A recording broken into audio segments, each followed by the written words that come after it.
The Whistleblowers for Change group are calling for the implementation of the Zondo Commission report's recommendation for the establishment of State Capture Anti-Corruption Agency. Former SABC employee and whistleblower Thandeka Qubule says this agency should have an office that specifically deals with whistleblowers. She was speaking at a briefing earlier today in Johannesburg.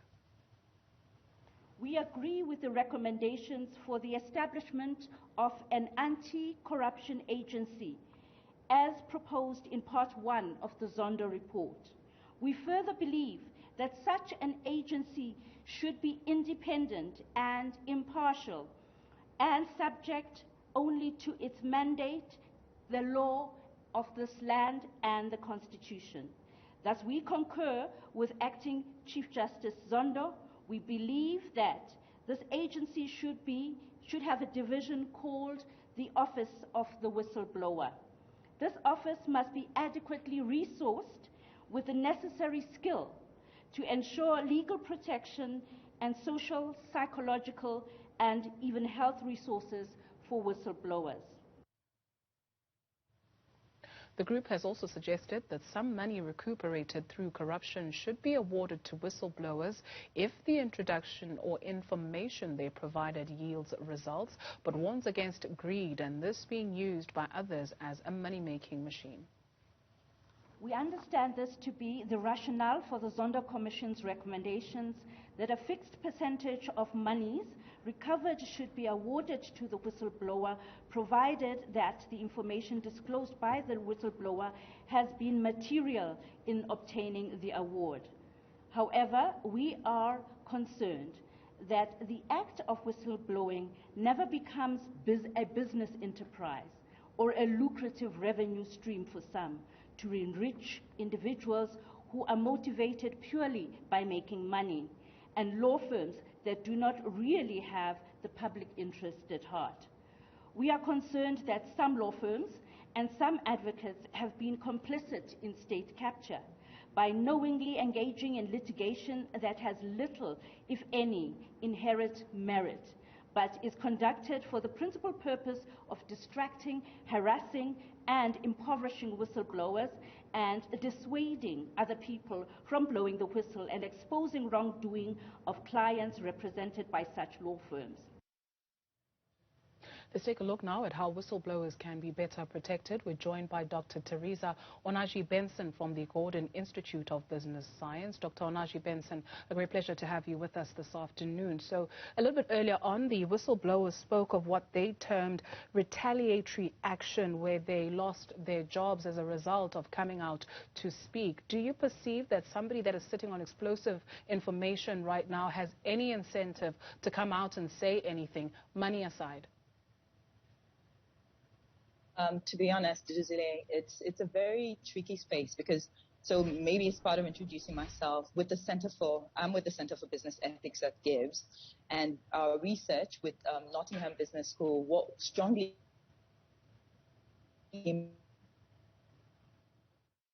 our research was that whistleblowers, so it's either job loss, it's either financial consequences, but even more tragic is in the case where, sometimes you lose your life, which was what we experienced with Babita's loss of her life in trying to speak up against something. So my straight answer to your question, Duduzile, is it is not necessarily the first thought. It's not, if I had information as a whistleblower, I will be afraid to speak up, knowing that I might lose my life in the end. However, there are ways that we might be able to encourage whistleblowers to speak up. One of the key points that came out of our research was around protection. So are whistleblowers protected? Yes, the South African Act has the Protection Disclosure Act, which was set up in 2000 and amended in 2014 or so. I might have my numbers wrong. But does it really protect whistleblowers? Do whistleblowers know that there is this act that they can call upon to protect them? Do they know what is in the act? So in order to be able to encourage whistleblowers to speak, it's necessary that they know what's in their, what their guns look like, what kind of bullets are in their guns, how would they be able to defend themselves, what law protects them to some extent. So yes, that would definitely be my first of call, and I speak for my team as well, in terms of finding ways to actually encourage whistleblowers to speak. There's a need for them, for whistleblowers to know that there is a law that they can call upon. So I absolutely love the idea of having an office of the whistleblower and putting these legal, especially legal, resources to actually support whistleblowers who need to go to court, because that's also one of the areas where whistleblowers have lost tons and tons of money in cases that go on. You know, it's like as a little David, you're fighting against the Goliath because you've chosen to speak up against a wrong in a company, and you almost can't financially bear that burden. So, you know, the idea of having systems and space in place to protect that and to provide that sort of resource will go a long way to encouraging me as a whistleblower to come out and speak up. In the US, for example, you know, one might argue that monetary rewards might erode the moral value of whistleblowers and their courage to speak up against wrong happening in their society. So in the US, what they've come up with is a non-monetary reward where whistleblowers are recognized. So there's a day set apart, I think it's the 30th of July, where people just celebrate whistleblowers. They celebrate what they do. They celebrate the courage that, you know, that they have applied to be able to come out and speak against this Goliaths in their different facets, whether it's state-owned enterprises or in corporates broadly, or in small and medium-term enterprises too, because it's happening, you know, there are ills happening all across board, right? So yeah, so as a whistleblower, if I knew that these things were in place, I would be much more encouraged to speak up. And even if when I do speak up, you know, there's a need for the society to recognize that I'm speaking up not from a place of comfort, but from a place of passion and courage to get things right. That would be my thoughts on that. So you may have all this artillery, but then if your commanders in the war are sending you out cold, what then happens? A whistleblower by the name of Martina spoke of a toxic environment in Parliament.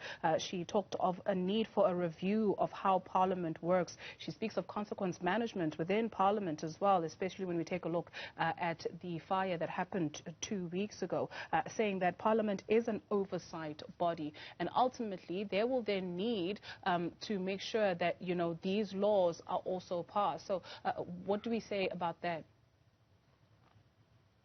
Well, it's one thing to pass a law, it's another thing to make sure that it's enforced. And I think that's why I drew attention to the fact that the Protectors Disclosure Act for whistleblowers does exist, but do we know what's in the law? Do we know how it's enforced? Do we know who to run to? Do we know who stands for us? So in a similar way, it's one thing to have the law, it's another thing to actually put procedures in place and processes in place to make sure that it is implemented. So to her point, I think that's the one key thing. So it's not just about having the law. It's ensuring that we can enforce it and implement it where necessary. Just your overall thought in terms of what came out, and I just want to touch base on the retaliatory action that we spoke about earlier on. They're calling for the criminalization of that retaliatory action, so holding private businesses to account as well.